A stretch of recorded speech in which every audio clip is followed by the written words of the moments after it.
Hi everybody, welcome back to Storytime with Alex, reading Supernatural Night Terror by John Passarella. We're up to chapter 31, there's only 3 chapters left. Shit is going down, there are Nazi zombies, they keep regenerating because the Nochtnitzer is now powerful and she's sucking these nightmares out of a teenager's head. So they need to find her to stop it all happening. It's not looking good. So, let's see, chapter 31. Okay, Dean said, what have you got? Lucy slid across the booth, making room for Dean and Sam to sit. A large map of Clayton Falls covered the table. Red X marks with scribbled notations were scattered in a dozen locations. Millie had a stack of papers under her arm. Details of the emergency calls placed over the last 2 nights, Sam assumed. We went through Millie's logs and put an X wherever something was reported, Viterek said. Millie nodded. Plus Wanda, the overnight dispatcher, has been calling us whenever she has a free minute with information on the calls coming in tonight. What about the names next to the X marks and incident descriptions? Sam asked. That's who called in the incident, Lucy said. Dean saw the problem. We have the nightmares and the witnesses, but we don't know who is having each nightmare.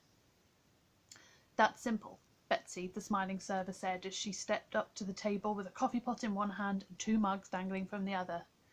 Her ubiquitous smile had become frayed, more habit now than anything else, and her hands trembled. Everybody's having nightmares. That's all anyone is talking about.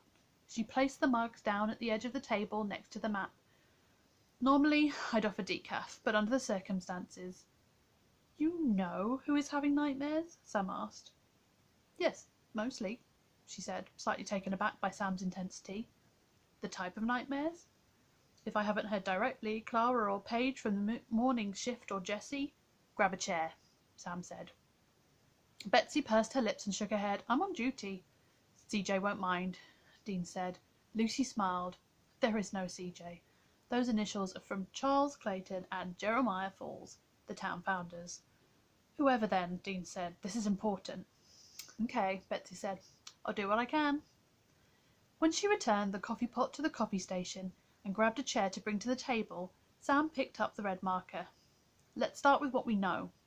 He found Olga Kucharski's house in the south section of town and circled it. Olga Kucharski had dreams about the Charger and the Nightmare Theatre monsters. Others are watching Doc's show, Dean said. We got wolves after she was drained. But the night hag fed directly off Olga. Fed? Ooh, Lucy said, tucking her chin down with a visible shudder. This night hag, a real monster, is bringing the nightmares to life? Viterek asked. Yes, Sam said. I've seen it. Incredible, he said, shaking his head grimly. Goodness, Millie said, her face pale with fright. Real monsters. Just one, Dean said. This time. He turned to Sam. Some of the manifestations are sticking around, even after death. Wolves vanished, zombies didn't. She's growing stronger, Sam said. Makes sense that the manifestations created through direct feeding would be the first to have permanence. Daniel Barnes, Dean said, tapping the map. Killer Tree Dreams. Sam circled the Barnes address. Betsy sat down facing the table and looked at the map. Roman Messerly had the natural disaster dreams. Lucy, what's his address? She examined the map and pointed. Sam circled the location. But he wasn't there tonight, she said. He was at his friend's house here, and this is where Officer Jeffries told me they found him in his car. What about the sinkholes, falling rocks? Dean said. Betsy raised her hand slightly, as if requesting permission to speak. Eric Vogel, she said. How do you know? Sam asked. He's a retired miner, lived through the Croydon Creek cave-in, crushed his right hand. Told me he still dreams about it, but lately they've been vivid. Got an address? Millie leaned forward and tapped her index finger on the map at a location to the northeast of the Kucharski house. Sam marked it. A bowler guy, Dean said. Got to be the CDC old-timer we met in here. Yes, Betsy said. Phil Mason said he never saw someone with hemorrhagic fever, but dreamt about one last night. He lives here. She indicated an address in the northeast of Clayton Falls. The escaped serial killer, Sam said. He had a momentary flash of Ragnar Barch jumping down towards him from the utility shed, wielding a meat cleaver. Must be that woman we met with the fantasy artist roommate, Jailene something? Lucy cleared her throat. That might be Alden. Alden Webb? The warden? Lucy leaned forward conspiratorially. Hope I don't get in trouble for this. Dad told me something. Warden Webb, said once that while he believes in the security at Falls Federal, he always worries about what would happen if they escaped. Sam finished. She nodded. Said it kept him on his toes. Eternal vigilance. And that would be his nightmare scenario, Sam said, nodding. Where's he live? Lucy pointed out his address, and Sam dutifully circled it. We're forgetting about the zombies, Dean said. Betsy, Sam asked, anybody having zombie nightmares? She frowned. No nightmares, but... What? Well, Linda Dietz is always going on about how her son is crazy about zombies, but she won't let him watch any of the movies because they're so violent and gory. Address? Sam asked, but nobody knew. Phone book? Betsy shook her head. Unlisted. She's a single mum. Changed her number when her deadbeat ex kept calling at all hours of the night. Jeffries can find it for us, Sam said. Lucy, you have his number? Yeah. Dad treats him like the son he never had. Sam asked her to call for an address. The dreamers they had identified lived along the perimeter of the town, but it wasn't enough. They needed to know not only where the night hag was, but where she would go next. Of course, her feeding schedule could be totally random. What am I missing? Sam asked rhetorically. This thing feeds off negative energy. Negative energy? Like the brownouts? Betsy asked. What brownouts? Dean asked. The people who told me about their nightmares experienced brownouts. When they woke up, their electricity was out for a few seconds before coming back on. They thought maybe the flickering lights woke them. When she fed on Olga, Sam said, seeing the connection. The lights inside the house, along with the street light out front, lost power temporarily. Sam glanced down at the marked-up map again, cross-checking the times of the emergency calls, each living nightmare, with the person who had the nightmare. That's it, negative energy. What you got, Sam? The order of the nightmares.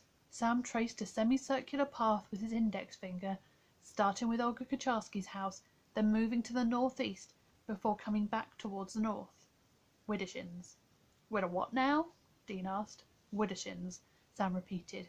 Counterclockwise movement. In witchcraft, some believe the use of Widdershins movement creates negative magic or negative energy.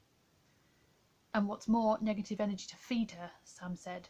She's feeding along the perimeter, while most of the manifestations happen inside her negative energy circle.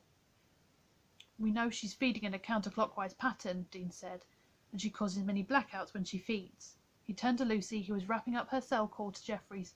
Anything? Richard's got his hands full, she said. I had a lot of gunfire in the background. Said he'll look it up and call as soon as possible.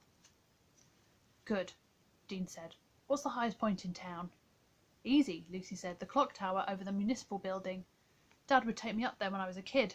But why's that important? We'll need spotters, Dean said. Her phone rang. It's Rich again. She listened for a moment and hung up. He's on his way. Be here in 2 minutes. Out of the corner of his eye, Sam noticed unusual movement. He turned to look out the window at their booth and saw what had caught his attention. The familiar shambling movement. Dean, Sam said, we have a more immediate problem. Dean followed Sam's gaze. They're here. Nazi zombies. Well, at least one had made his way to the diner. The young officer with his exposed loop of intestine, wearing the white tunic, which almost glowed under the street lamps as he shuffled across the dark parking lot. Other diner patrons started to notice the zombie with pointing and excited chatter. 3 booths away, a woman screamed. People on the other side of the diner left their tables for a closer look at the source of the commotion. Several grabbed hats and jackets and rushed towards the exit. If they all ran out there now, they'd be dragged down and killed, Sam thought, then reanimated zombies themselves, adding to the death toll and chaos. Hoping to avoid mass hysteria, Sam stood and held up his FBI credentials. Everybody listen! A terrorist cell is using an airborne hallucinogen to prey on your fears, to make you see and experience horrible things. They want you out there, in the night, panicking. You can fight this. The safest place is inside. Stay here. Lock the doors. If they stayed calm, kept control of their fears, they deprived the night hag of some negative energy. My partner, Agent DeYoung, and I are trained to deal with this. Just stay here, all of you, for your own protection. Relieved to have somebody willing to handle the unimaginable, people began nodding. Those standing by the door returned to their former booths and tables. Millie leaned across the table and whispered to Dean, "Shouldn't you tell them about the monster?" "They're close to panic," Dean spoke in hushed tones. "We'd rather not push them over the edge. They need to believe this is manageable. Dangerous, yes, but manageable. And it is. This is what we do." Sam looked to Dean, and together, after instructing Betsy to lock the door behind them, they went outside. So, the plan is coming together, but how quickly will they stop the Nocknitzer before how many more people die? Tune in next time to find out.